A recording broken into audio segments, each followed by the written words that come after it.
Porque hoje a gente vai falar de um filme que não é só um filme, é testosterona em forma de VHS. Eu tô falando de Rambo 2, A Missão. Mano, eu lembro perfeitamente da primeira vez que eu vi isso. Eu era moleque, passando na TV aberta, dublado, som estourado, imagem meio granulada. E eu pensando, como assim esse cara sozinho tá enfrentando um exército inteiro? Aquilo bugou minha cabeça. Mas deixa eu começar do começo. Se você assistiu Rambo, First Blood, você sabe que o Rambo não começou como esse semideus da bala infinita. O primeiro filme era pesado, era sobre trauma, era sobre um veterano perdido, deslocado, praticamente descartado pela própria sociedade. Aí chega 1985, e o mundo era outro, a cultura era outra, e o cinema de ação tava virando um parque de diversões de explosão. Quando o filme começa e a gente vê o Rambo preso, fazendo trabalho forçado, já bate aquela sensação estranha. Tipo, esse cara salvou ninguém, mas também não era vilão. Ele era um produto da guerra. E tá ali quebrando pedra. Isso sempre me incomodou. Aí aparece o Coronel Trautmann com aquela proposta clássica. Tem soldados ainda presos no Vietnã. E aí, meu amigo, é aí que o filme deixa de ser drama e vira fantasia de revanche histórica. E vamos ser sinceros aqui, esse filme é basicamente os Estados Unidos dizendo: agora deixa que a gente resolve direito. Só que quem resolve é um cara com arco e flecha explosiva. E eu amo isso. Mas calma, não é só sobre ação exagerada. Tem coisa interessante por trás. O roteiro teve dedo do James Cameron. Sim, o James Cameron. Antes de virar o cara de Titanic e antes de explodir tudo em O Exterminador do Futuro 2, O Julgamento Final. E você sente essa construção de herói quase mitológico crescendo aos poucos. Mas vamos falar do que ninguém fala direito. O Stallone aqui virou símbolo. Sylvester Stallone nesse filme não é só um ator, ele é praticamente um ícone pop ambulante. O físico dele virou referência. A academia nos anos 80 basicamente existia pra galera tentar virar o Rambo. Eu lembro que depois de assistir, eu pegava um graveto no quintal e fingia que era arco e flecha. Não era normal, era influência direta. E aí vem a parte que o filme acelera do nada. Ele pula do avião. Problema com o equipamento. Já começa aquele caos. A missão era só tirar foto. Só isso. Vai lá, registra e volta. Missão limpa. Só que a gente sabe que isso nunca ia ser só isso. Quando ele encontra um prisioneiro de guerra de verdade, muda tudo. A missão vira pessoal. E eu gosto disso porque mostra que o Rambo não é só máquina. Ele tem código moral. Ele não vai deixar o cara lá. E aí, meu amigo, o filme pisa no acelerador e não olha pra trás. Explosão. Flecha explosiva. Metralhadora que parece não acabar nunca. Helicóptero sendo derrubado de um jeito que hoje a física pediria demissão. Mas sabe o que é mais curioso? Mesmo no meio desse caos todo, o Rambo não é um herói sorridente. Ele não faz piadinha estilo anos 90. Ele é silencioso, quase triste. Tem uma cena que sempre me pega, quando ele fala que onde ele vai sempre tem guerra, que ele não pertence a lugar nenhum. Aquilo é pesado. No meio de um filme que parece só adrenalina, tem essa melancolia ali escondida. E outra coisa, o filme é exagerado? Muito. Os vilões são caricatos? São. Tem propaganda ideológica ali? Tem. Mas deixa eu falar uma coisa sincera pra vocês. Isso não anula o impacto. Esse filme moldou uma geração inteira do cinema de ação. Sem Rambo 2, talvez a gente não tivesse aquele padrão de um homem contra todos que virou febre. Videogame copiou. Outros filmes copiaram. Cultura pop inteira absorveu. E tem mais. Quando o suporte aéreo é retirado e ele é basicamente abandonado,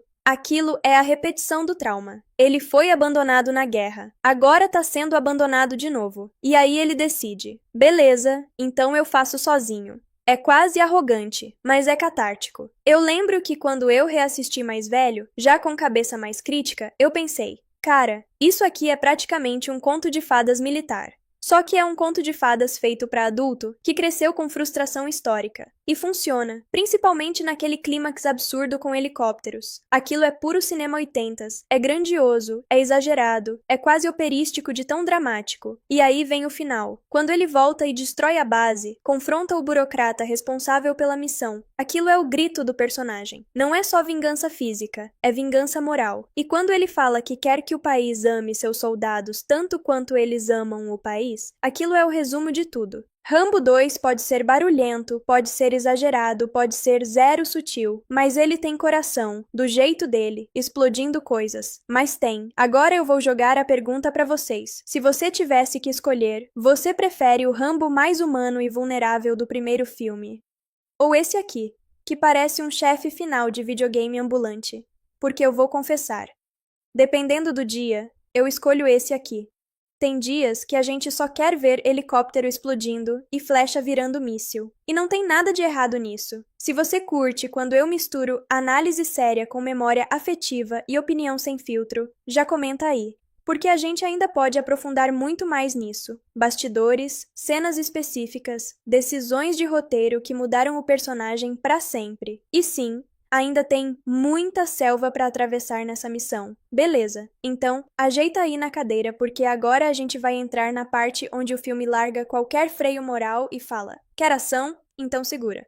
Quando o Rambo decide não só fotografar os prisioneiros, mas realmente tentar resgatar um deles. Ali, o filme cruza uma linha invisível. A missão oficial acabou. A missão pessoal começou. E isso, pra mim, é o ponto onde Rambo 2, a missão deixa de ser operação secreta e vira praticamente um mito de guerra. Porque pensa comigo, o cara foi enviado só pra confirmar se existiam prisioneiros. O governo não queria resgatar ninguém de verdade. Era mais conveniente que eles não existissem. E quando ele prova que existem e tenta trazer um de volta, cortam o suporte. Simples assim. Essa parte sempre me deu um ranço absurdo. Eu lembro da primeira vez que eu vi essa traição. Eu fiquei indignado real. Tipo, eu era moleque, mas eu entendi na hora que o sistema tava jogando sujo. E é aí que o filme ganha essa camada meio amarga no meio da pancadaria toda. O abandono não é só físico, é simbólico. E aí começa aquela sequência da fuga de barco. Que, vamos ser sinceros, é puro suco de anos 80. Tiro pra todo lado, traição inesperada, granada voando, flecha explodindo, coisa que nem deveria explodir daquele jeito. Mas pausa rápida aqui. Tem uma coisa que eu acho muito interessante nessa parte. O Rambo não sai atirando de qualquer jeito. Ele observa, ele calcula, ele espera o momento certo. Ele é quase predador. E isso conecta muito com aquela imagem clássica dele emergindo da lama. Aquilo não é só estética estilosa. Aquilo é o personagem virando parte da selva. Ele não tá lutando contra o ambiente. Ele virou o ambiente. Aliás, eu preciso falar disso. A selva nesse filme é sufocante. A fotografia tem aquele tom verde pesado. Tudo parece molhado, pegajoso. Dá quase uma sensação física. Eu reassisti esses dias e me deu aquela lembrança de como os filmes antigos tinham textura. Hoje é tudo muito limpo, ali você sente sujeira. E quando a personagem Cobal aparece, a gente tem aquele raro momento de respiro, um microsegundo de humanidade no meio do caos. E aqui eu vou ser sincero com vocês. O romance ali é rápido demais? É. É meio apressado? É também. Mas dentro da lógica do filme, funciona. Porque o Rambo é um cara que vive à margem. Quando alguém demonstra afeto, aquilo tem peso dobrado. Tem uma cena pequena, mas que eu gosto muito, quando ela pergunta sobre ele, sobre o passado, e ele responde quase como se não tivesse pertencimento, como se ele fosse só guerra ambulante. Isso é pesado, cara. No meio de explosão, tem um cara que basicamente não acredita que teria alguém esperando por ele em casa. E aí, o filme faz o que os filmes dos anos 80 adoravam fazer. Dá esperança e tira logo depois. A morte dela é o gatilho definitivo. E aqui eu vou abrir o coração. Essa cena sempre me deixou com ódio, porque não é só a perda romântica, é a confirmação de que qualquer tentativa do Rambo de ter algo além da guerra vai ser arrancada dele. É cruel, e é aí que o filme entra na fase não tem mais negociação. Quando ele começa a caçar os inimigos um por um, aquilo vira quase terror ao contrário. Porque agora quem tá na selva com medo são os soldados. Tem aquela sequência deles surgindo do nada, flecha explodindo geral. E você percebe que o filme abraçou o exagero de vez. Mas sabe o que é curioso? Mesmo sendo over, você compra a ideia. Porque o Sylvester Stallone consegue vender a intensidade. Ele não parece estar se divertindo. Ele parece estar descarregando raiva acumulada de anos. E vamos falar daquele vilão soviético por um segundo. O filme claramente abraça a tensão da Guerra Fria. O inimigo não é só vietnamita, é também soviético. É praticamente um conflito geopolítico simplificado para caber numa narrativa de 2 horas. Hoje a gente pode olhar e falar, é propaganda, e é mesmo, em partes. Mas naquela época, isso conversava diretamente com o público. E aí chegamos naquela sequência de helicóptero. Mano, aquilo é absurdo. Quando o Rambo assume o controle da aeronave e começa a virar o jogo no ar, é a definição de cinema espetáculo. Não importa se é realista. O que importa é o impacto. Eu lembro de ver essa cena e pensar, pronto, agora ele virou um super-herói sem capa. E tecnicamente, pra época, aquilo era impressionante. Nada de CGI pesado, era efeito prático, miniatura, coordenação real de explosão, tinha risco, tinha fisicalidade. Hoje em dia, a gente tá acostumado com tudo digital. Naquela época, você sentia o peso das coisas explodindo. E quando ele finalmente resgata os prisioneiros e volta, o que ele faz? Ele não comemora, ele não sorri. Ele explode a base do próprio comando. E aqui, pra mim, tá uma das cenas mais importantes do filme inteiro. Porque não é só destruição, é revolta. Ele tá dizendo, vocês não vão esconder isso. E quando ele confronta o responsável pela missão fracassada e deixa claro que os soldados merecem respeito, ali, o filme tenta recuperar aquela seriedade do primeiro. Tem uma frase ali sobre amar o país tanto quanto o país deveria amar seus soldados, que é basicamente o coração da saga. E é muito louco pensar que um filme tão barulhento termina com uma mensagem tão simples: respeito, reconhecimento, pertencimento. Rambo 2 pode ser lembrado pelas explosões, mas ele sobrevive por causa dessa camada emocional. E agora eu quero saber de você, sem meme.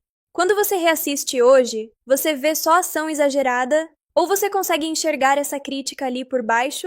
Porque eu vou te falar, eu assisto e sinto as duas coisas ao mesmo tempo. Eu vibro com a flecha explodindo o helicóptero, mas também sinto a solidão do personagem. E talvez seja isso que mantém esse filme vivo até hoje. No próximo trecho, a gente pode mergulhar ainda mais fundo nos bastidores, nas escolhas criativas que transformaram Rambo de veterano traumatizado em ícone pop global, e como isso impactou o cinema de ação que veio depois. Porque a missão pode ter acabado na tela, mas culturalmente, ela estava só começando. Agora deixa eu te falar uma coisa que talvez muita gente não perceba quando pensa em Rambo 2, a missão. Esse filme não só mudou o personagem, ele mudou o cinema de ação inteiro, e eu não tô exagerando.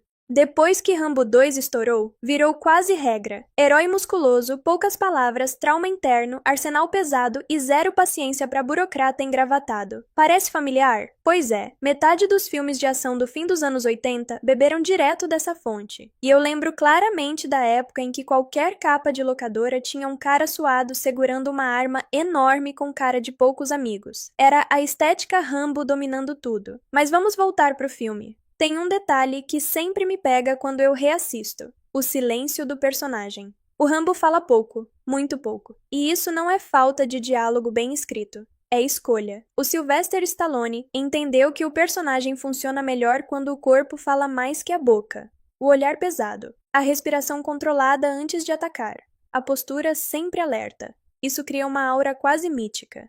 É tipo aquele cara que você não sabe exatamente o que tá pensando, mas sabe que não quer provocar. E aí entra um contraste interessante. O primeiro filme, Rambo, First Blood, terminava com aquele monólogo emocional, quase um desabafo. Ali você via o homem quebrado. Já em Rambo 2, ele engole tudo, ele canaliza, ele transforma dor em ação. É quase como se ele tivesse decidido que falar não resolve, agir resolve. E aqui vai uma opinião que talvez divida vocês. Eu acho que Rambo 2 sacrifica profundidade psicológica em troca de impacto cultural. E sabe o que é louco? Foi a decisão certa para aquele momento. O mundo dos anos 80 queria heróis invencíveis, queria catarse, queria vitória clara. E o filme entrega isso sem pedir desculpa. Agora deixa eu compartilhar uma memória meio aleatória. Eu lembro que depois de assistir, eu ficava obcecado com aquela faca de sobrevivência dele. Aquela faca não era só uma faca, era praticamente um kit inteiro dentro do cabo. Aquilo era o ápice da tecnologia na minha cabeça de criança. Eu ficava pensando, se eu tivesse isso, eu sobreviveria em qualquer lugar. Olha o nível da influência. O filme não vendia só ação, vendia fantasia de autonomia, vendia a ideia de que um homem preparado podia enfrentar qualquer sistema, e isso conversa muito com o espírito da época. Outra coisa que a galera às vezes ignora: a trilha sonora. Ela não é só fundo musical, ela cresce junto com o personagem. Quando a ação acelera, a música empurra. Quando tem momento mais introspectivo, ela recua. É quase manipulativo, mas funciona. E vamos falar do exagero sem medo. A contagem de inimigos derrubados é absurda. A resistência física do Rambo é quase sobre-humana. Ele apanha, é torturado, leva choque, corta, explode coisa perto dele. E continua. Se fosse lançado hoje, provavelmente iam chamar de irreal demais. Mas naquela época, isso era o espetáculo. Era o equivalente a ver um gladiador moderno. E tem uma camada simbólica muito forte aqui. Rambo não morre porque ele representa algo maior que o indivíduo. Ele representa a ideia de que o soldado não foi derrotado, foi mal conduzido. Isso é poderoso e também é polêmico, porque ao mesmo tempo que o filme dá voz à frustração dos veteranos, ele simplifica demais o conflito. Ele transforma uma guerra complexa num palco de herói solitário. E aí entra a pergunta que eu sempre gosto de jogar pra vocês. Isso é problema? Ou é só o cinema fazendo o que sempre fez? Criar mitos? Porque se a gente for analisar friamente, quase todo grande herói do cinema é uma simplificação exagerada da realidade. Rambo 2 só faz isso de forma barulhenta. E tem mais uma coisa que eu preciso destacar: o final.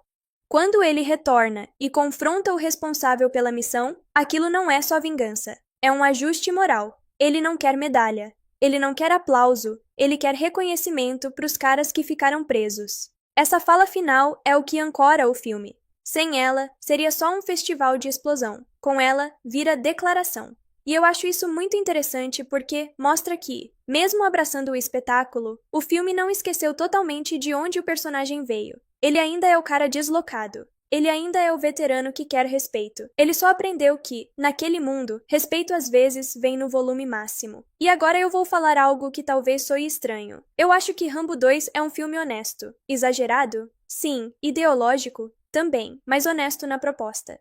Ele nunca finge ser um drama intimista. Ele diz, desde o começo, eu sou uma fantasia de ação. E ele executa isso com convicção. Se você assistir esperando realismo histórico profundo, você vai sair frustrado. Mas se você assistir entendendo o contexto, entendendo o momento cultural, você percebe o impacto. E impacto é algo que esse filme teve de sobra. Eu quero saber de você agora, de verdade. Se Rambo 2 não existisse, será que o cinema de ação dos anos 90 seria o mesmo? Será que aquele padrão de herói quase indestrutível teria dominado tanto? Porque eu sinceramente acho que não. Esse filme não só consolidou o personagem, ele redefiniu o gênero. E a gente ainda pode falar muito mais sobre como essa transformação afetou as continuações, como o personagem foi ficando cada vez mais símbolo e menos homem, e como isso moldou a franquia inteira. Mas isso, a gente continua na próxima parte, porque ainda tem muito para dissecar nessa selva.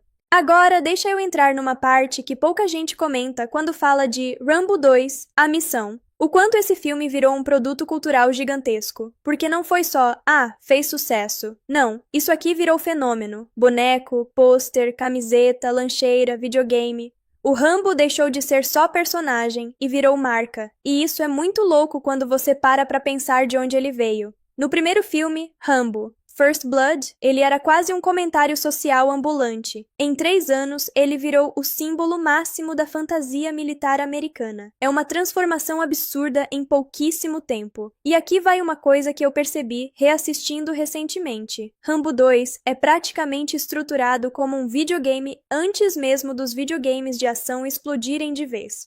Pensa comigo, ele entra na selva. Fase 1, infiltração. Descobre os prisioneiros. Fase 2, stealth que dá errado. Traição da base. Fase 3, sobrevivência. Morte da Cobal. Fase 4, modo fúria ativado. Helicóptero. Chefão final. É quase um level design cinematográfico. E eu não tô falando isso zoando. Eu tô falando isso admirando mesmo. O filme tem essa progressão clara de desafio aumentando. Cada sequência é maior que a anterior. E isso prende. Agora vamos falar de uma coisa que eu nunca tinha parado para pensar quando era mais novo. O quanto o Rambo quase não sorri nesse filme inteiro. Sério, repara nisso na próxima vez que você assistir. Ele tá sempre carregando o peso do mundo nas costas. Mesmo quando tá vencendo, ele não parece feliz.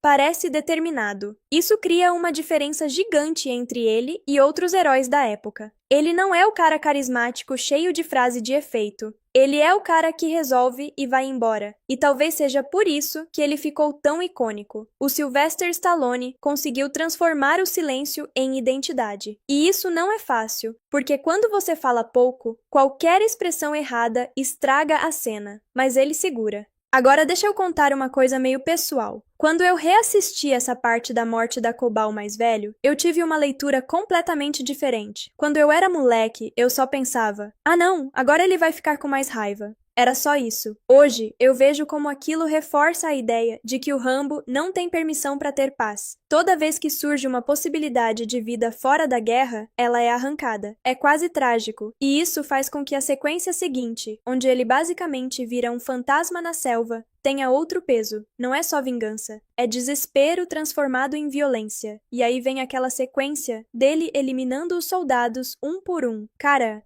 aquilo é cinema 80 puro. Ele aparece, desaparece, explode coisa, some de novo. Parece até filme de terror, só que o monstro é o protagonista. Eu lembro de ficar arrepiado naquela cena dele saindo da lama. Aquilo virou imagem histórica, virou pôster, virou referência em paródia, virou tudo. E tem outro detalhe interessante: o vilão soviético. Ele não é só um antagonista qualquer. Ele representa a tensão da Guerra Fria. O filme pega algo extremamente complexo geopoliticamente e transforma numa rivalidade direta, quase pessoal. Hoje, isso parece simplificado demais. Mas naquela época, isso era imediato. O público entendia na hora quem era o inimigo. E isso tornava a experiência mais direta. Agora vamos falar da cena do helicóptero com calma, porque aquilo é um divisor de águas. Quando o Rambo toma o controle e começa a virar o jogo, é ali que o filme abandona qualquer tentativa de realismo e abraça o mito de vez. E quer saber? Eu respeito isso, porque ele não finge ser outra coisa. Ele não tenta justificar demais. Ele simplesmente diz: agora é o herói contra o sistema inteiro. E, tecnicamente, para 1985, aquilo era impressionante. Explosões práticas, helicópteros reais, dublês correndo risco de verdade. Não era tela verde infinita. Era gente se jogando em cena. Tem uma energia diferente quando você sabe que aquilo foi feito de verdade. E aí vem a volta para a base. Essa parte eu sempre achei muito simbólica. Ele não chega como herói, celebrando vitória. Ele chega destruindo tudo, computador voando, equipamento quebrando, arma apontada para o responsável. É quase como se ele estivesse destruindo a mentira. E quando ele diz que quer que o país ame seus soldados tanto quanto eles amam o país, aquilo não é só uma frase bonita, é o resumo do conflito interno dele desde o primeiro filme. E é curioso como um filme tão barulhento termina com uma mensagem tão simples: respeito, reconhecimento, dignidade. Eu vou falar uma coisa que talvez seja polêmica. Rambo 2 não é o melhor filme da franquia em termos dramáticos, mas ele é o mais influente. Ele é o que definiu a imagem. Se você perguntar para alguém que nunca viu nenhum dos filmes como é o Rambo, a pessoa vai descrever o Rambo 2, não o do primeiro. E isso diz muito. Agora deixa eu jogar uma reflexão para vocês. Será que essa transformação ajudou ou prejudicou o personagem a longo prazo? Porque ao virar mito, ele perdeu parte da humanidade inicial, mas ao mesmo tempo, virou eterno. E cinema também é isso. Às vezes você sacrifica nuance para ganhar símbolo. E Rambo virou símbolo máximo dos anos 80. Na próxima parte, eu quero entrar mais fundo nessa questão. Como o sucesso absurdo desse filme mudou completamente a trajetória da franquia e até a forma como Hollywood passou a enxergar heróis de ação. Porque depois dessa missão, nada foi igual, nem pro Rambo, nem pro cinema. Agora deixa eu te perguntar uma coisa bem direta. Você já reparou como depois de Rambo 2, a missão praticamente todo herói de ação começou a ficar mais indestrutível? Não é coincidência. Esse filme basicamente criou o molde do supersoldado cinematográfico moderno. E o mais curioso, Ele fez isso pegando um personagem que nasceu como vítima do sistema e transformando ele num símbolo de poder absoluto. E isso, pra mim, é a parte mais fascinante de analisar hoje. Porque quando a gente fala de Rambo 2, muita gente reduz a conversa a é só tiro e explosão. Só que não é tão simples assim. O filme é um termômetro cultural. Ele reflete exatamente o que o público dos anos 80 queria sentir: vitória, controle, revanche. A Guerra do Vietnã foi um trauma coletivo, e o cinema, muitas vezes, serve como catarse. Rambo 2 é literalmente isso, uma fantasia onde o soldado volta, vence e ainda expõe quem tentou esconder a verdade. Agora, deixa eu ir mais fundo. Tem uma coisa muito interessante na construção visual do personagem nesse filme. O enquadramento sempre coloca ele maior que os outros. Muitas cenas são filmadas de baixo para cima, dando aquela sensação de imponência. Isso não é por acaso, é linguagem cinematográfica reforçando o mito. E o Sylvester Stallone entendeu completamente o que estava construindo ali. Ele não interpreta o Rambo como um cara comum em circunstâncias extremas. Ele interpreta como uma força da natureza. E isso muda tudo. Eu lembro que quando reassisti adulto, comecei a prestar atenção no ritmo do filme. Ele alterna silêncio e caos de um jeito quase estratégico. Tem momentos onde só ouvimos a selva, respiração, passos, e de repente, bum! Explosão, metralhadora, helicóptero. Esse ritmo errático mantém você ligado o tempo inteiro. Você nunca fica confortável demais. Agora, a gente entra numa parte que, pra mim, é uma das mais interessantes de analisar quando eu revisito Rambo 2, a missão com cabeça adulta. O momento em que o personagem deixa de ser só protagonista e vira propaganda viva de um ideal. E calma, não tô falando isso como crítica vazia, tô falando como observação mesmo, porque o que acontece aqui é raro. Um filme comercial consegue capturar um sentimento coletivo e transformar isso num ícone visual instantâneo. A bandana vermelha, o arco com flecha explosiva, o torso suado cheio de lama. Isso virou linguagem universal. Você mostra essa silhueta para qualquer pessoa e ela sabe quem é. Isso é construção de imagem no nível máximo. E eu lembro muito claramente de como esse visual marcou minha infância. Eu via aquela capa na locadora e parecia que o personagem era maior que o próprio filme. Não era é um filme legal. Era isso aqui é evento.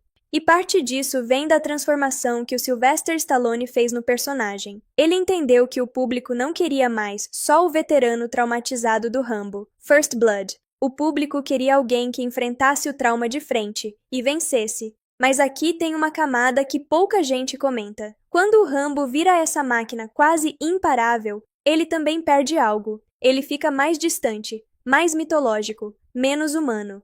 E isso é fascinante, porque ao mesmo tempo que o filme faz ele parecer invencível fisicamente, emocionalmente ele continua isolado. Repara nisso.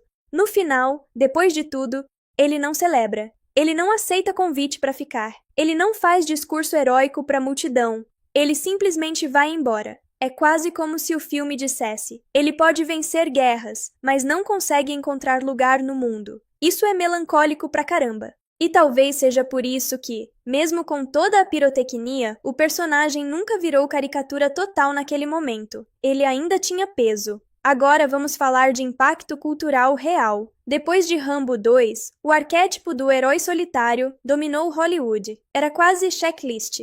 Físico impressionante, poucas palavras, passado traumático, confronto contra sistema corrupto. E isso não ficou só no cinema. Foi pra videogame, quadrinho, desenho animado, virou estética global. Eu lembro de jogar aqueles jogos antigos estilo Run and Gun e pensar: isso aqui é basicamente Rambo pixelado. A influência é direta. E sabe o que é curioso? O filme não tem narrativa complexa. Ele não tenta ser cheio de camadas políticas profundas. Mas ele acerta no básico do entretenimento. Progressão, tensão, catarse. Tem uma construção muito clara de escalada. Começa pequeno, complica, traição, perda pessoal, modo fúria, vitória. É quase fórmula matemática. Mas fórmula não é sinônimo de ruim. Fórmula bem executada vira clássico. Agora deixa eu falar de uma coisa que eu só percebi reassistindo com mais atenção. O quanto o filme usa o silêncio como ferramenta de tensão. Tem cenas onde você só ouve insetos, vento, respiração.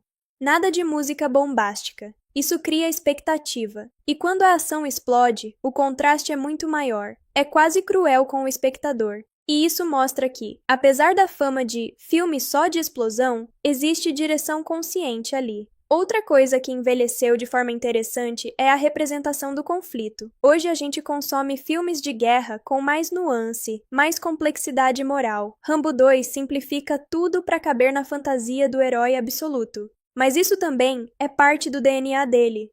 Ele não quer ser debate acadêmico, ele quer ser experiência visceral. E, sinceramente, às vezes o cinema precisa disso.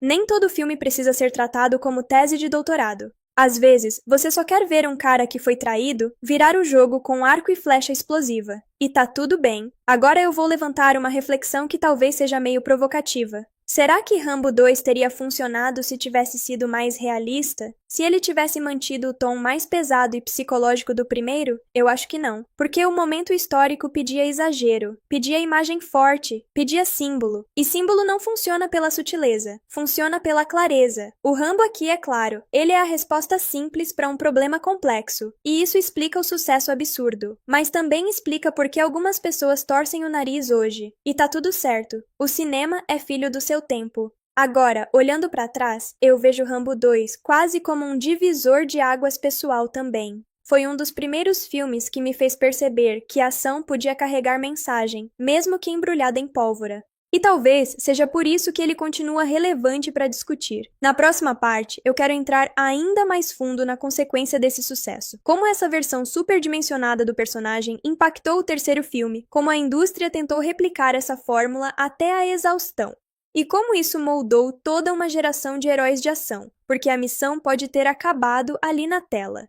Mas o legado, esse explodiu muito além da selva. Agora a gente chega num ponto delicado, porque depois de Rambo 2, a missão nada mais foi acidente. Tudo virou estratégia. O sucesso foi tão absurdo que Hollywood olhou e falou: ok, é isso que vende. E quando a indústria encontra uma fórmula que funciona, meu amigo, ela aperta até sair a última gota. Mas antes de falar das consequências, eu quero voltar um pouquinho para a sensação que esse filme deixava quando terminava.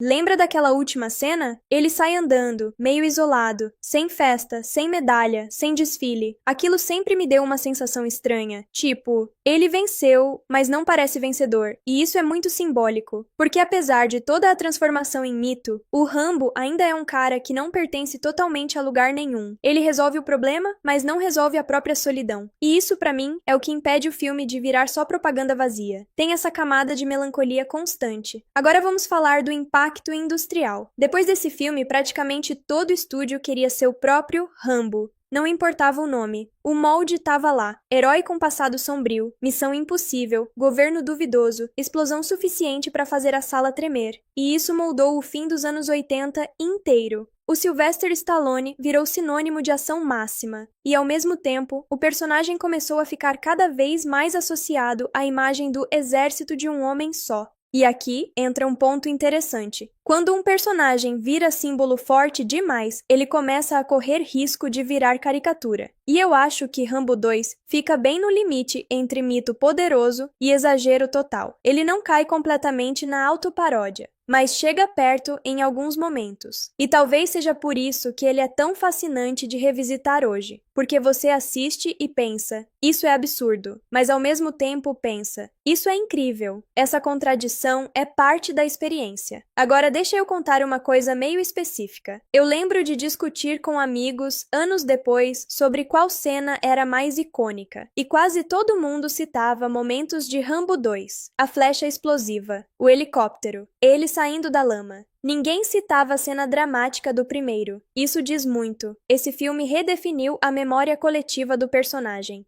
Se você perguntar para alguém que nunca assistiu nenhum dos dois como é o Rambo, a pessoa vai descrever a versão de 1985.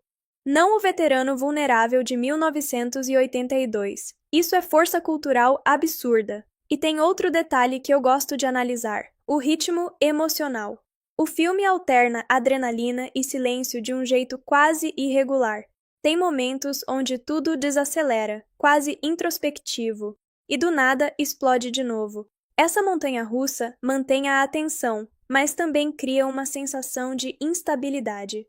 Você nunca sente que o personagem está seguro, mesmo quando ele está vencendo.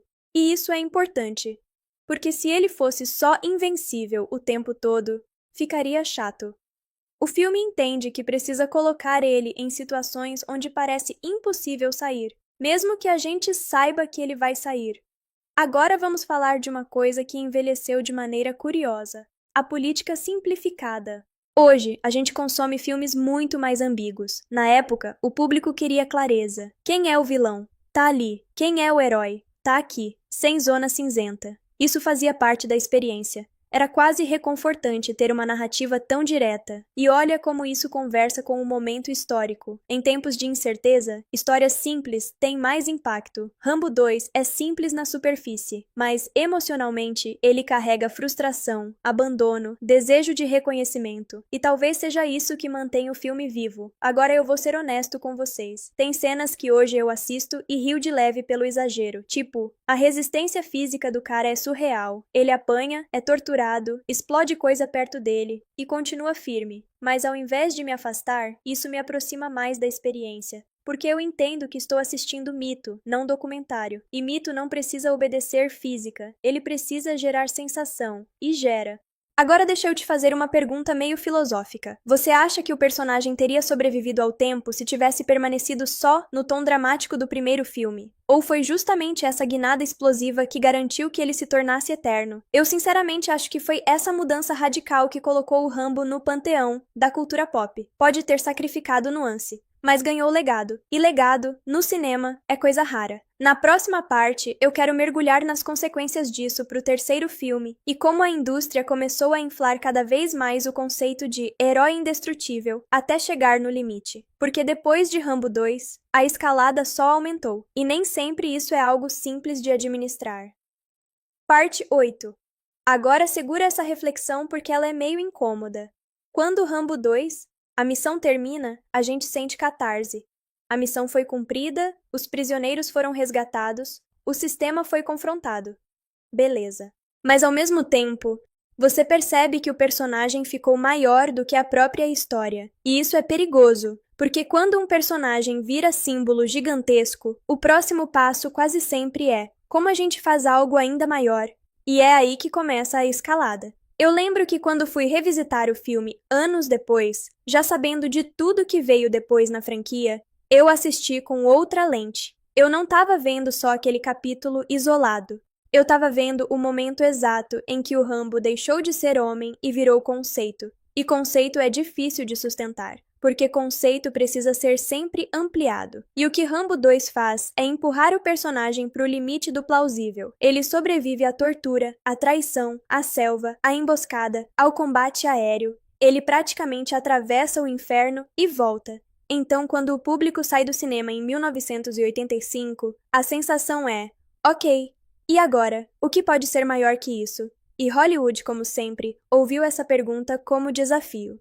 Mas antes de falar do que veio depois, eu quero aprofundar uma coisa que me pegou muito quando reassisti recentemente: o isolamento do personagem. Repara bem, ele salva todo mundo, ele expõe a verdade, ele vence o vilão, mas no fim, ele continua sozinho. Isso não é acidental. O Sylvester Stallone poderia ter encerrado o filme com aplausos, medalha, bandeira tremulando. Mas não, ele escolhe terminar com o Rambo se afastando. É quase como se o filme dissesse: ele cumpriu o dever, mas ele não pertence aqui. Isso adiciona uma camada agridoce que muita gente ignora porque fica presa na parte das explosões. E falando em explosões, tem uma coisa que eu acho genial na construção da ação. O filme sempre tenta criar uma sensação de desvantagem antes de virar o jogo. Mesmo que você saiba que ele vai vencer, existe aquele momento em que parece impossível. Isso mantém a tensão viva. E eu vou confessar uma coisa meio nostálgica aqui. Tem algo especial nos efeitos práticos desse filme. As explosões têm peso. A sujeira é real. A água respinga de verdade. Você sente que aquilo foi feito fisicamente. Hoje a gente tem CGI incrível, mas às vezes falta essa textura. E talvez por isso Rambo 2 continue visualmente marcante. Agora vamos entrar numa parte mais polêmica. O filme simplifica completamente o conflito geopolítico. Ele transforma uma guerra complexa numa narrativa de herói contra vilões claros. Hoje, isso gera debate. Na época, isso gerava aplauso, e isso mostra como o cinema é reflexo do momento. Em 1985, o público queria clareza.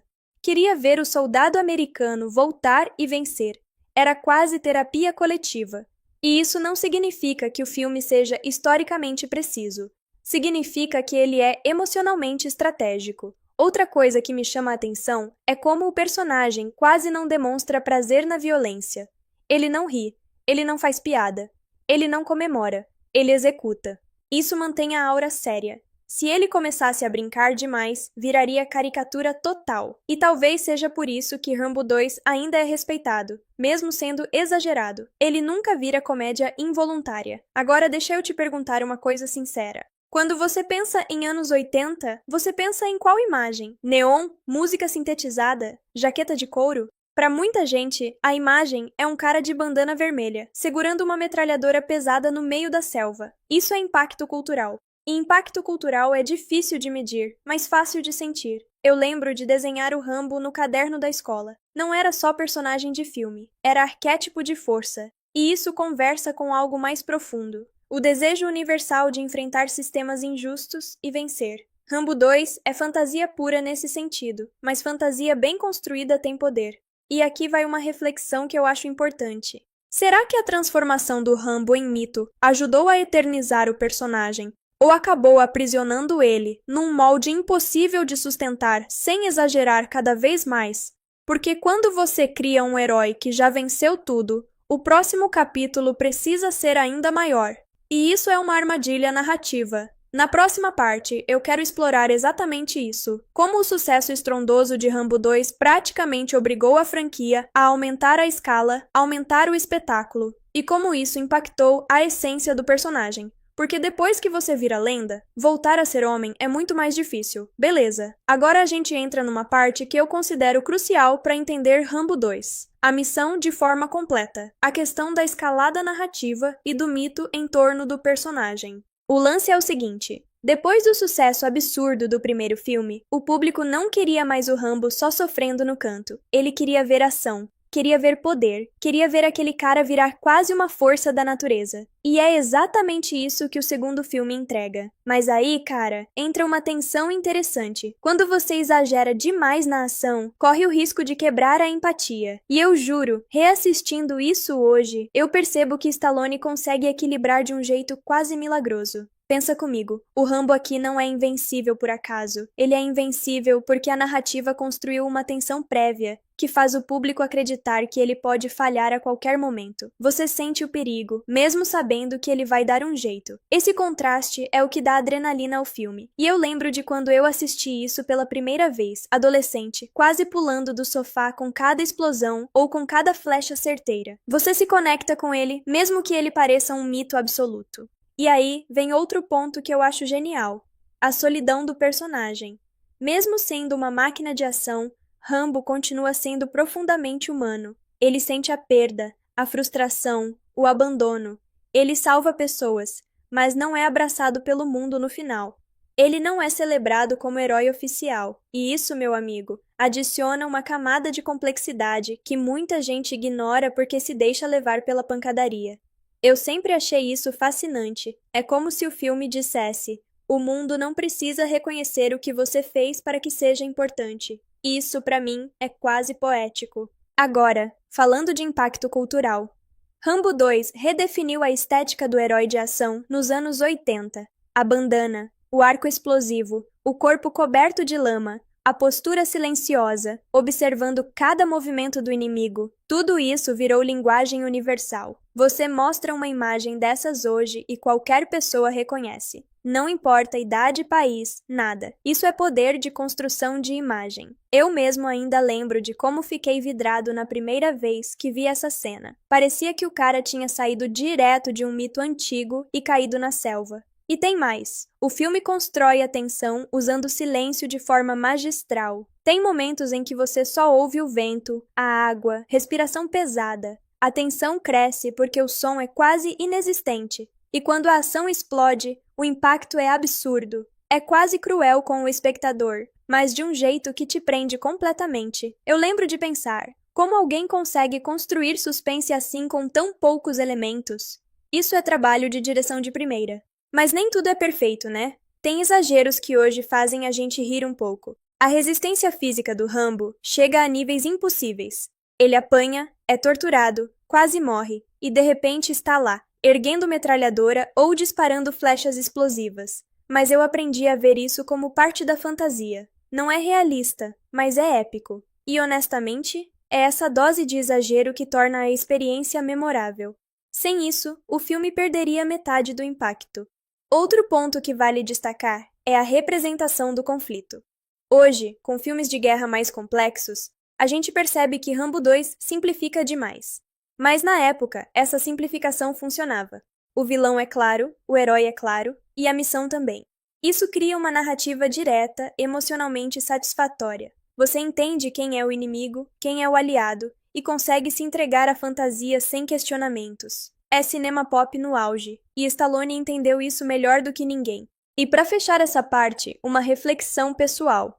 Reassistir Rambo 2 hoje me fez perceber como ele equilibra mito e humanidade de forma impressionante. Você tem ação exagerada, cenário épico, flechas explodindo e helicópteros caindo. Mas ainda assim, o coração do personagem bate. Ele sente dor, perda, frustração. Ele não é só máquina de matar, e talvez seja isso que faz o filme resistir ao tempo, mais do que qualquer explosão ou efeito visual. Na próxima parte, vamos destrinchar como essa combinação de mito e humanidade influencia diretamente o terceiro filme, e como Hollywood aprendeu ou exagerou demais tentando replicar a fórmula. Porque o que acontece depois de Rambo 2 é uma escalada que muda totalmente a forma como vemos heróis de ação. Beleza, galera! Agora a gente chega numa parte que eu considero chave para entender o legado de Rambo 2. A missão e por que ele é tão falado até hoje. O ponto é o seguinte, depois que você assiste a esse filme, fica impossível ver o Rambo só como um personagem de ação comum.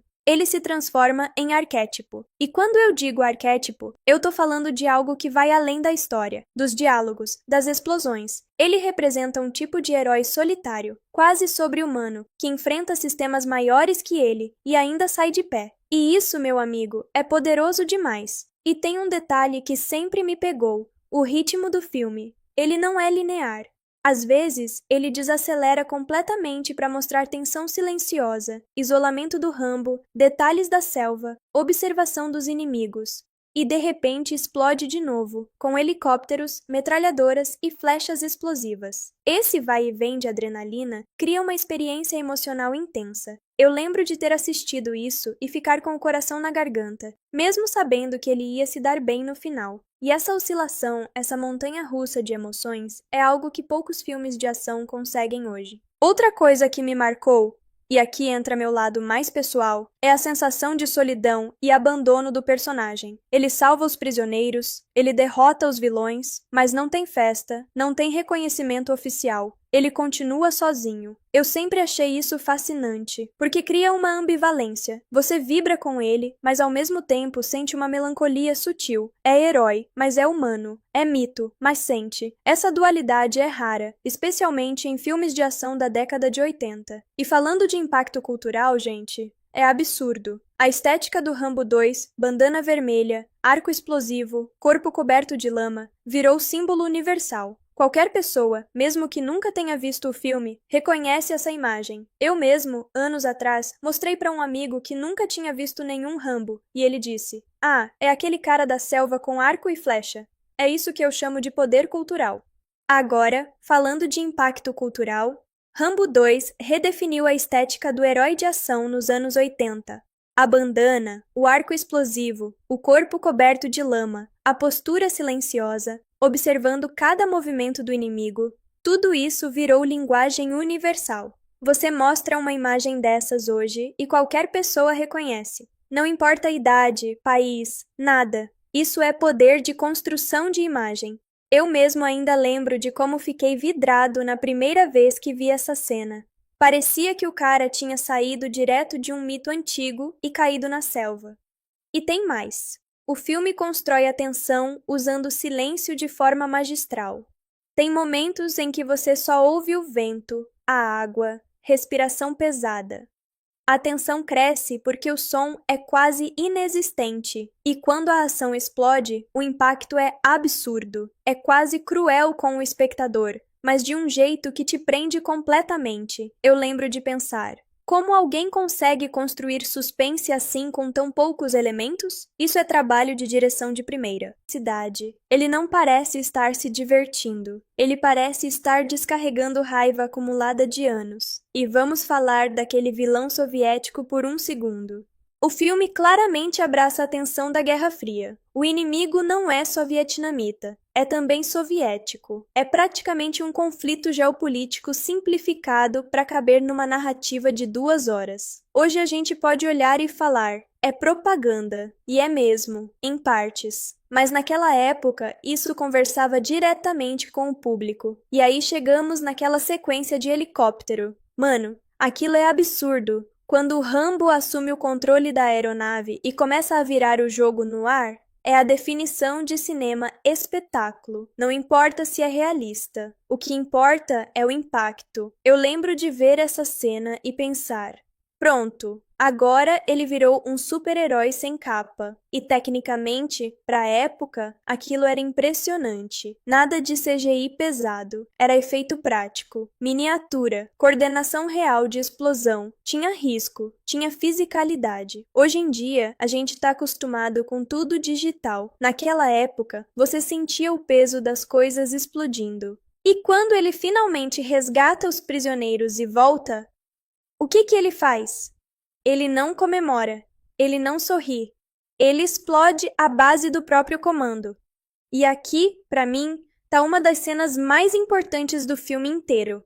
Porque não é só destruição, é revolta. Ele tá dizendo: vocês não vão esconder isso.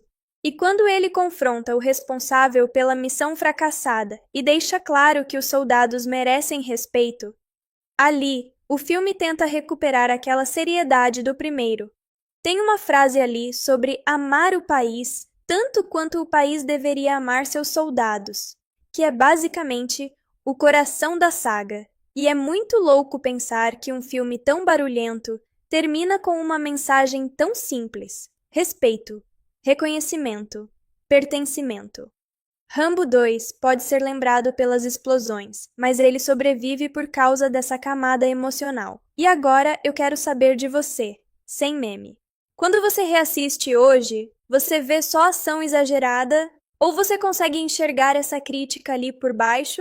Porque eu vou te falar, eu assisto e sinto as duas coisas ao mesmo tempo. Eu vibro com a flecha explodindo o helicóptero, mas também sinto a solidão do personagem. E talvez seja isso que mantém esse filme vivo até hoje. No próximo trecho, a gente pode mergulhar ainda mais fundo nos bastidores, nas escolhas criativas que transformaram Rambo de veterano traumatizado em ícone pop global, e como isso impactou o cinema de ação que veio depois. Porque a missão pode ter acabado na tela, mas culturalmente ela estava só começando. Agora deixa eu te falar uma coisa que talvez muita gente não perceba quando pensa em Rambo 2, a missão. Esse filme não só mudou o personagem, ele mudou o cinema de ação inteiro, e eu não tô exagerando.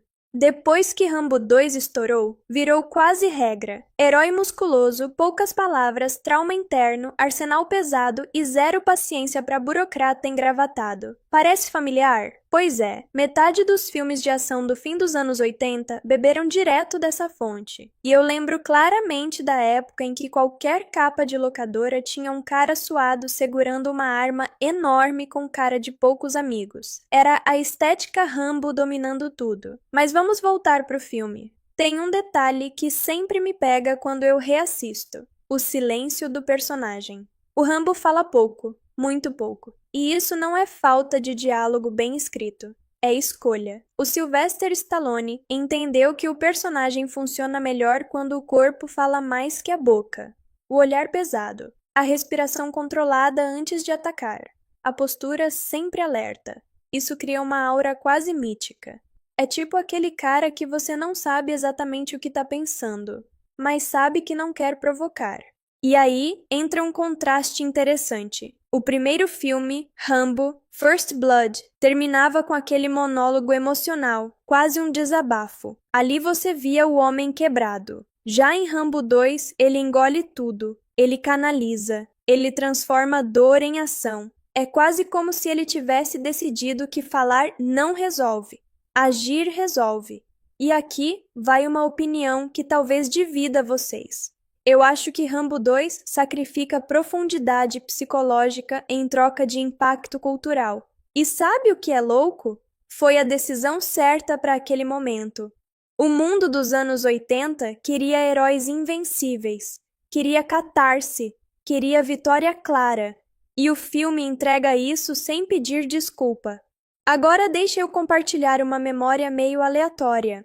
Eu lembro que depois de assistir, eu ficava obcecado com aquela faca de sobrevivência dele. Aquela faca não era só uma faca, era praticamente um kit inteiro dentro do cabo. Aquilo era o ápice da tecnologia na minha cabeça de criança. Eu ficava pensando, se eu tivesse isso, eu sobreviveria em qualquer lugar.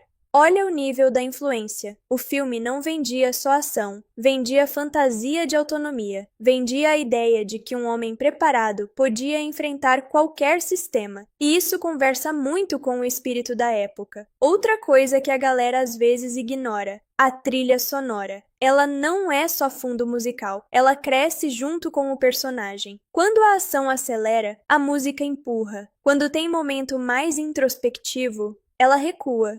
É quase manipulativo, mas funciona. E vamos falar do exagero sem medo. A contagem de inimigos derrubados é absurda. A resistência física do Rambo é quase sobre-humana. Ele apanha, é torturado, leva choque, corta, explode coisa perto dele. E continua. Se fosse lançado hoje, provavelmente iam chamar de irreal demais. Mas naquela época, isso era o espetáculo. Era o equivalente a ver um gladiador moderno. E tem uma camada simbólica muito forte aqui. Rambo não morre porque ele representa algo maior que o indivíduo. Ele representa a ideia de que o soldado não foi derrotado, foi mal conduzido. Isso é poderoso e também é polêmico, porque ao mesmo tempo que o filme dá voz à frustração dos veteranos, ele simplifica demais o conflito. Ele transforma uma guerra complexa num palco de herói solitário. E aí entra a pergunta que eu sempre gosto de jogar para vocês. Isso é problema? Ou é só o cinema fazendo o que sempre fez? Criar mitos? Porque se a gente for analisar friamente, quase todo grande herói do cinema é uma simplificação exagerada da realidade. Rambo 2 só faz isso de forma barulhenta. E tem mais uma coisa que eu preciso destacar. O final. Quando ele retorna e confronta o responsável pela missão, aquilo não é só vingança. É um ajuste moral. Ele não quer medalha. Ele não quer aplauso. Ele quer reconhecimento para os caras que ficaram presos. Essa fala final é o que ancora o filme. Sem ela, seria só um festival de explosão. Com ela, vira declaração.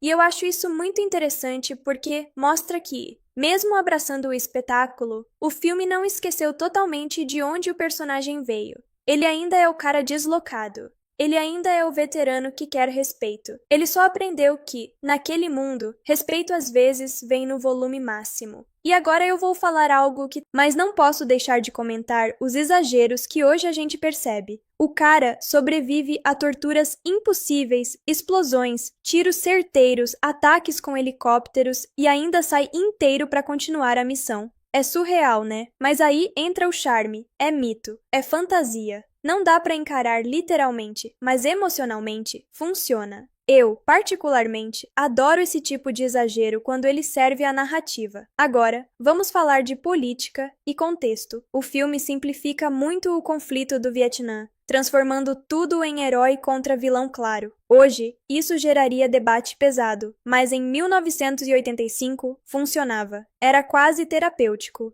O americano retorna, resolve injustiças e vence. O público queria clareza, queria sensação de justiça. E Stallone entregou exatamente isso. É direto, emocional e eficaz. E eu preciso mencionar a tensão silenciosa do filme. Tem cenas em que você só ouve o vento, água, respiração pesada. O silêncio aumenta a sensação de perigo iminente. Quando a ação explode depois desse momento, o impacto é gigantesco. Eu sempre pensei, como eles conseguem criar suspense tão intenso com tão pouco diálogo e tantos efeitos práticos? É quase cruel com o espectador, mas funciona brilhantemente. Outro detalhe que adoro: o Rambo não sente prazer na violência. Ele não ri, não brinca, não comemora. Ele executa sua missão com seriedade absoluta. Isso mantém a aura de personagem sério, quase mítico. Se ele começasse a fazer piada ou brincar demais, cairia na caricatura. E é impressionante como Stallone conseguiu manter esse equilíbrio, mesmo com cenas tão exageradas. E aí, eu paro e penso, por que esse filme continua relevante? Porque ele consegue unir mito e humanidade, exagero e emoção, fantasia e tensão. Isso não é fácil de fazer, e a maioria dos filmes de ação modernos não consegue equilibrar assim. Eu, pessoalmente, sempre volto a ele por essa razão. Para fechar essa parte, quero deixar uma reflexão. Rambo 2 mostra que a grandeza de um herói não está só na força física, mas na habilidade de enfrentar sistemas maiores, de suportar dor, e ainda assim, manter humanidade. E essa combinação é o que transforma um filme de ação em um clássico. Na próxima parte, a gente vai destrinchar como todo esse sucesso e essa construção de mito impactaram a própria franquia e como isso criou expectativas impossíveis para os filmes seguintes. Porque depois de Rambo 2, a barra foi colocada lá em cima e Hollywood começou a brincar de ver até onde dava para esticar esse herói. Beleza, galera. Agora vamos entrar numa parte que é meio que o coração do que faz Rambo 2. A missão ser lembrado até hoje, o efeito que ele teve na franquia e como transformou Rambo em mito absoluto. O lance é o seguinte: depois do estrondoso sucesso desse filme, Hollywood percebeu que tinha nas mãos um personagem que podia ser elevado a níveis quase impossíveis. E, sinceramente, é aí que começa a magia e o perigo ao mesmo tempo. Magia porque você tem liberdade criativa total para criar cenas épicas, tensão máxima e momentos de heroísmo extremo. Perigo porque quanto mais você exagera, mais difícil é manter o personagem crível, mesmo sendo mito. E é exatamente isso que Rambo 2 faz com maestria. Eu sempre achei impressionante como o filme mantém o equilíbrio entre o exagero absoluto da ação e a humanidade do Rambo. Ele está na selva, cercado por inimigos, metralhadoras, explosões, helicópteros caindo. E mesmo assim, a gente sente que ele é alguém real, alguém que sofre, que pensa, que sente dor. Essa dualidade é rara e me pegou demais quando eu revisitei o filme anos atrás. E deixa eu te contar.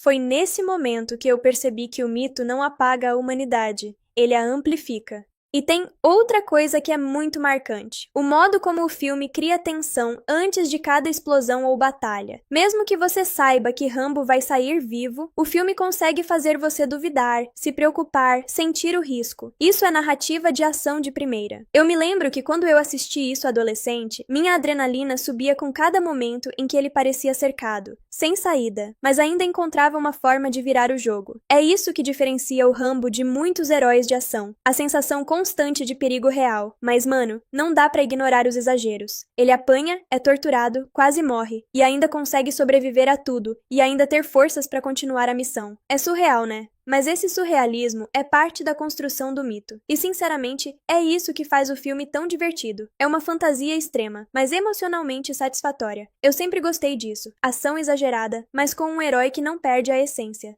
Outra coisa que me pega sempre é a solidão do personagem. Mesmo salvando vidas, derrotando vilões e completando a missão, Rambo termina sozinho. Não há festa, medalha ou reconhecimento oficial. Ele é herói, mas não é celebrado pelo sistema. E isso cria uma tensão emocional que vai além da ação. Eu sempre achei isso profundo. O personagem faz o que precisa, mas ninguém percebe. E essa melancolia adiciona camadas à narrativa que poucos filmes de ação da época ousavam explorar. E galera, a estética do filme é outro ponto que não dá pra deixar passar. A bandana vermelha, o corpo coberto de lama, o arco explosivo, virou ícone cultural instantâneo. Eu lembro de mostrar essas imagens para amigos que nunca tinham visto o filme, e eles imediatamente reconhecem. É isso que eu chamo de legado visual. O Rambo não é só personagem, ele é símbolo. Além disso, o filme simplifica o conflito do Vietnã de forma clara e direta. Hoje, com a visão histórica que temos, isso poderia ser criticado, mas em 1985 funcionava perfeitamente. O público queria ver um herói enfrentando vilões claros e vencendo. Era cinema emocionalmente estratégico, quase terapêutico para quem assistia. Eu mesmo, quando revi, consegui sentir a tensão, a urgência e a catarse que o público da época sentiu. E tem mais um detalhe que sempre me impressiona: o silêncio usado como ferramenta de tensão. As cenas em que você só ouve o vento, a água e a respiração de Rambo. Esse silêncio prepara o público para explosões de ação que, quando acontecem, têm um impacto gigantesco. Eu sempre achei genial como eles conseguem criar tanto suspense sem diálogos ou efeitos complexos, só com planejamento e direção precisa.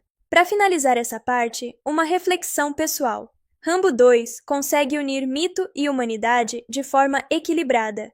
Ele é exagerado, épico e quase impossível de acreditar, mas também sente, sofre e luta por algo maior. É esse equilíbrio que faz o filme resistir ao tempo, que mantém sua relevância e que influencia diretamente todos os filmes de ação que vieram depois. Na próxima parte, a gente vai começar a destrinchar as cenas de ação mais memoráveis do filme, aquelas que realmente definem o Rambo como mito e que mostram por que ele ainda é referência no cinema de ação até hoje. Vamos analisar detalhes, técnicas e momentos que fazem a adrenalina subir só de assistir. Beleza, galera? Agora a gente vai mergulhar de cabeça nas cenas de ação que fazem de Rambo 2, a missão, um clássico absoluto. E sério, se você tá assistindo só pelas explosões, você tá perdendo metade da experiência, porque a genialidade tá na construção dessas cenas, não só no caos aparente. Primeiro, vamos falar do início da missão. Eu sempre achei incrível como o filme constrói tensão antes mesmo de rolar a primeira pancadaria. O Rambo é colocado em um ambiente hostil, cercado por inimigos, rios e selva fechada. E o legal é que, mesmo sabendo que ele vai dar um jeito, você sente aquela dúvida real. Será que ele vai conseguir sair dessa? Eu lembro da primeira vez que assisti, eu tava grudado na tela, respirando junto com ele. A combinação de silêncio, barulho da natureza e movimentos furtivos cria uma adrenalina quase física, e aí vem aquela cena clássica dele infiltrando no acampamento inimigo. Mano, essa sequência é praticamente um manual de ação perfeita. Movimentos calculados, ataques precisos, cada tiro ou flecha tem peso. O filme te faz sentir cada passo do Rambo, cada risco que ele corre. Eu sempre falo pros meus amigos, essa não é só ação gratuita, é tensão narrativa pura. Você se preocupa com cada detalhe, mesmo sabendo que ele é praticamente invencível. E não dá pra ignorar os exageros que, sinceramente, só deixam tudo mais épico. Tipo, ele passa por explosões, é atingido, cai em rios, se esconde, e ainda assim continua a missão sem nenhum arranhão realista. Hoje a gente ri um pouco, mas lá na época, isso era cinema absurdo, no melhor sentido possível. É mito e fantasia pura, e eu adoro como Stallone abraça isso sem culpa. É o larger than life em ação. Outro ponto que sempre me impressiona, a construção da selva como personagem. Não é só cenário, é ameaça. Cada árvore, cada rio, cada sombra contribui para a tensão. E o Rambo não é só mais um cara correndo. Ele interage com o ambiente, usa isso a favor da missão. Eu sempre achei isso sensacional, porque transforma a selva em adversária e aliada ao mesmo tempo. Quando eu revi isso, fiquei percebendo detalhes que antes passavam despercebidos. Como ele camufla, como se movimenta silenciosamente, como observa os inimigos. É quase poético. E falando de poético, tem a relação dele com os prisioneiros. Mesmo no meio do caos, ele se preocupa com eles, observa, protege. Não é só força bruta, é inteligência e humanidade. Isso cria uma tensão emocional dentro da ação. Eu sempre achei que essa é a parte que diferencia Rambo de outros heróis de ação. Você sente que ele não é um robô, ele é um cara que tá carregando peso emocional junto com a missão. Ah, e vamos combinar, as explosões do filme são absurdas, tipo, exageradas ao ponto de parecerem cartunescas, mas é justamente isso que aumenta a diversão. Eu lembro de quando assisti na TV pela primeira vez, tinha que pausar e respirar depois de cada sequência, porque a intensidade era absurda. É cinema exagerado, mas de um jeito que funciona emocionalmente. E não dá pra esquecer do arco como arma icônica. Ele não é só um acessório, é extensão do Rambo. Cada disparo é calculado, cada flecha tem impacto real na narrativa. Eu sempre achei isso fascinante. O arco é praticamente um personagem junto com ele. E o melhor, ele combina estratégia, força e precisão, mostrando que a ação não é só explosão, é inteligência também. Para fechar essa parte, quero destacar algo que sempre me pega: a combinação de mito, técnica e emoção. Você tem o Rambo quase invencível, sim, mas você também sente perigo, tensão, medo e até uma conexão emocional com ele e com os prisioneiros. Essa mistura é o que transforma uma sequência de ação em algo memorável. É o que faz a gente voltar para ver o filme repetidas vezes, mesmo sabendo o que vai acontecer. Na próxima parte, a gente vai entrar nas cenas de batalha final, aquelas que misturam ação extrema, estratégia de Rambo e aquele momento de mito absoluto que deixou todo mundo de boca aberta nos anos 80. E vou contar uns detalhes que poucos percebem na primeira vez que assistem, que tornam essas cenas ainda mais épicas. Beleza, galera? Agora a gente entra na parte que eu considero o auge do filme, as cenas finais de batalha em Rambo 2, A Missão. E sério, essas sequências não são só pancadaria gratuita. Elas definem o personagem, a narrativa e praticamente a estética de todo o gênero de ação dos anos 80. O que sempre me chama atenção é como o filme constrói essas cenas. Antes da explosão total, a tensão é quase palpável. O Rambo tá cercado, sabe que qualquer movimento errado pode ser fatal, e mesmo assim, ele não hesita. Isso cria um contraste maravilhoso entre vulnerabilidade e poder absoluto. Eu lembro de quando assisti pela primeira vez, e mesmo sabendo que ele ia sobreviver, fiquei tenso como se cada tiro pudesse ser o fim. Essa é a genialidade da direção, faz você se importar mesmo sabendo que ele é quase invencível. E aí começa a ação completa. Cada movimento dele é calculado, cada ataque tem uma estratégia por trás. Ele não sai atirando aleatoriamente, ele observa, planeja, executa. Isso dá ao espectador a sensação de que não é só força bruta, é inteligência em ação. Eu sempre achei isso o que diferencia o Rambo de qualquer outro herói de ação da época. Ele é mito, mas também estrategista. Uma coisa que eu adoro e que muita gente ignora: o uso do ambiente. Rambo utiliza árvores, rios, terreno irregular e até estruturas inimigas para virar o jogo a seu favor. É como se a selva fosse um aliado silencioso. Eu nunca canso de ver como ele se move pelo cenário, se esconde, embosca os inimigos e ainda consegue parecer quase invisível. É tenso, mas ao mesmo tempo incrível de assistir. E vamos combinar, as explosões finais são absurdas. Eu lembro de ter ficado vidrado na tela na primeira vez, pensando: como ele consegue sobreviver a isso? Hoje, a gente ri um pouco do exagero, mas lá atrás, no contexto da época, era de cair o queixo. Cada helicóptero derrubado, cada bomba explodindo, aumenta a sensação de mito, de esse cara é imparável. E mesmo com todo esse exagero, o filme ainda consegue manter a tensão emocional. Outro ponto que sempre me pega: a relação dele com os prisioneiros durante essa batalha. Ele não é só destruição, ele protege, guia, garante que ninguém se perca. Eu sempre achei fascinante essa dualidade. Rambo é máquina de combate, mas ainda é humano, preocupado com os outros. Essa combinação de força e cuidado é o que dá profundidade ao personagem. E tem o detalhe das armas icônicas: o arco, a metralhadora, até o uso improvisado de explosivos. Cada uma tem seu momento de destaque e é usada de forma estratégica, nunca aleatória. Isso reforça a ideia de que Rambo é inteligente, adaptável e sempre um passo à frente do inimigo. Eu sempre gostei de observar essas cenas repetidamente, porque dá pra perceber o quanto a ação é coreografada com precisão. Um detalhe que poucos notam é o timing do suspense dentro da batalha. O filme cria momentos de pausa, silêncio, respiração, observação, e aí explode em ação total. Esse vai e vem mantém o espectador em alerta máximo. Eu lembro que quando revi, fiquei impressionado com o quanto essas pausas aumentam o impacto das explosões e tiros. É uma técnica de cinema de ação que Stallone domina como poucos. E galera, não dá pra ignorar o lado emocional do final. Mesmo depois de toda a destruição, de todo o caos, Rambo termina sozinho, mas com a missão cumprida. Ele salva os prisioneiros, derrota os vilões, mas não recebe aplauso oficial. Isso cria uma sensação agridoce. Vitória tática, mas ainda existe aquela solidão do herói. Eu sempre achei isso fascinante, porque é raro ver heróis de ação que mantêm essa complexidade emocional. Para fechar essa parte, uma reflexão pessoal. Essas cenas finais de batalha não são apenas explosões e tiros, elas são construção de mito, tensão emocional e inteligência estratégica. É isso que faz Rambo 2 resistir ao tempo. É o equilíbrio entre exagero, humanidade e narrativa que transforma essas cenas em algo memorável. Na próxima parte, a gente vai destrinchar os personagens secundários, suas interações com o Rambo e como eles contribuem para aumentar a tensão e a profundidade emocional do filme.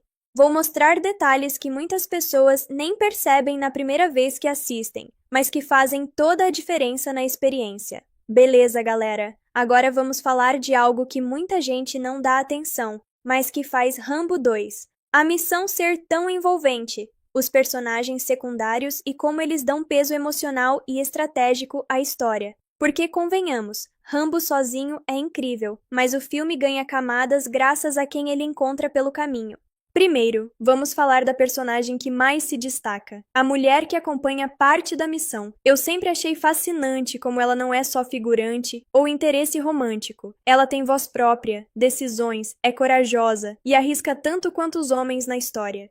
Tem cenas em que ela ajuda Rambo a escapar ou evita que ele caia em armadilhas, e isso cria uma dinâmica realista, mesmo em meio a tanto exagero de ação. Eu me lembro de pensar: caramba, sem ela, algumas cenas simplesmente não teriam a mesma tensão.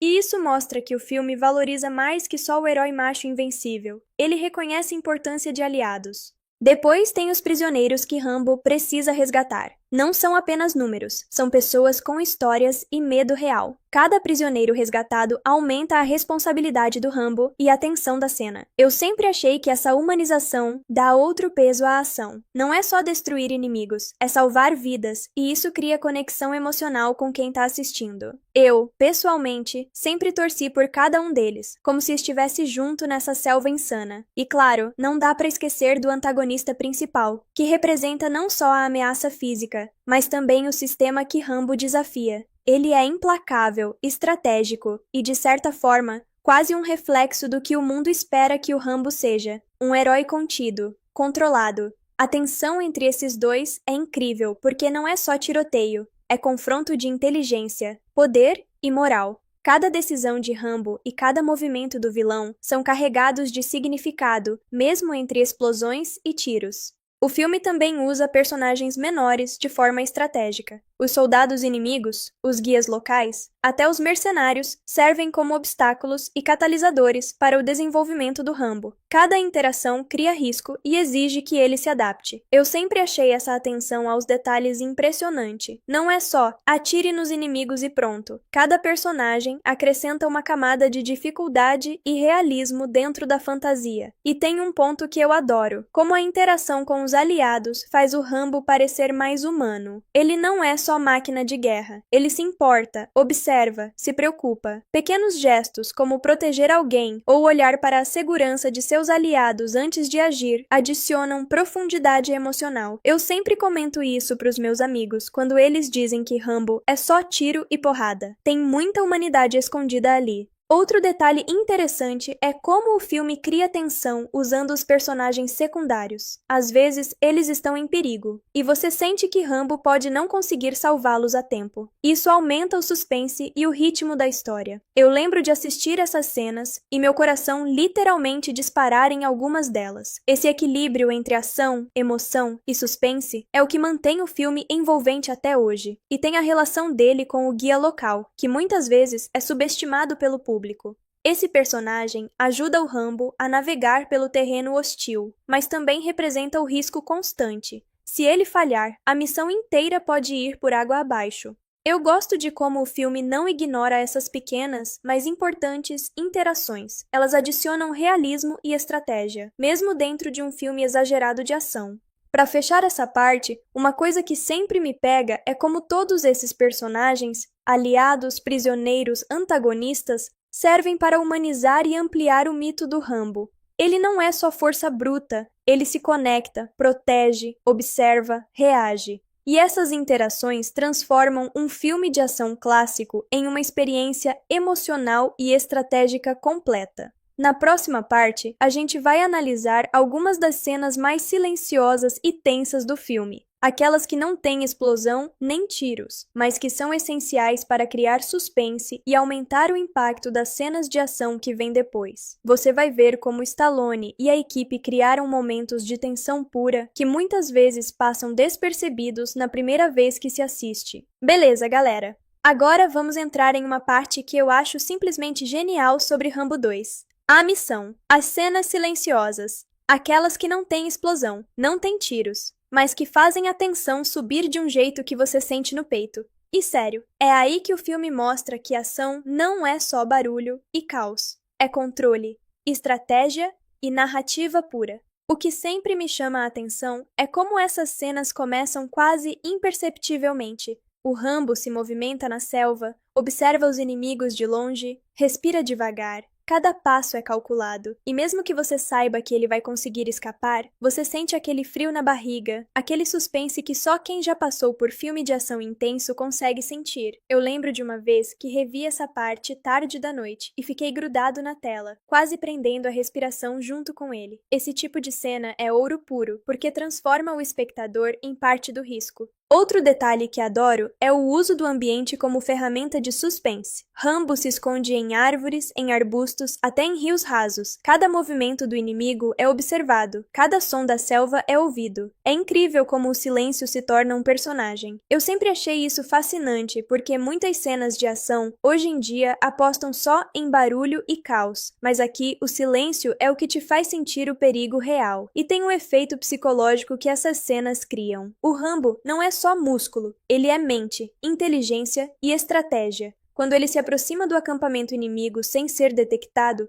você sente a tensão de cada decisão. Qual caminho seguir? Qual inimigo atacar primeiro? Essas escolhas silenciosas são tão impactantes quanto qualquer explosão que vem depois. Eu sempre me impressiono com o quanto Stallone conseguiu equilibrar ação e inteligência em um filme de ação puro dos anos 80. Além disso, essas pausas silenciosas ajudam a construir empatia pelo personagem. A gente percebe o peso da missão, o cansaço físico e emocional e até a solidão do Rambo. Ele não está cercado de aplausos, não tem reconhecimento oficial, só ele, a selva e o risco constante. Eu sempre achei que isso dá uma profundidade que muitos filmes de ação da época simplesmente ignoravam. Outro ponto que merece destaque é como o filme usa esses momentos silenciosos para criar expectativa. Você sabe que a ação vai vir, mas não sabe quando ou como. E quando ela explode, o impacto é muito maior. Eu me lembro de reviver essas cenas e pensar, caramba, essa tensão faz com que cada tiro e cada explosão valham o dobro.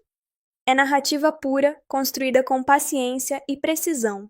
E claro, não dá para ignorar os detalhes visuais e sonoros. A luz filtrada pela selva, os reflexos na água, o barulho de folhas sendo pisadas. Tudo contribui para a sensação de perigo iminente. Eu sempre achei isso incrível, porque são pequenos detalhes que passam despercebidos na primeira vez, mas que elevam o filme a outro nível quando você presta atenção. Para finalizar essa parte, uma coisa que sempre me pega é como essas cenas silenciosas mostram a dualidade do Rambo. Ele é mito e humano ao mesmo tempo. Ele pode ser quase invencível, mas ainda assim sente medo, dor, tensão e responsabilidade. E é essa mistura de habilidade, inteligência e humanidade que torna Rambo 2, A Missão, um clássico que resiste ao tempo. Na próxima parte, vamos voltar para a ação explosiva, mas com um olhar mais técnico. Como as coreografias de luta, os efeitos práticos e os enquadramentos criam aquela sensação de, cara, ele realmente está em perigo e ainda vence. Vou detalhar as sequências mais intensas e mostrar por que elas são referência até hoje no cinema de ação.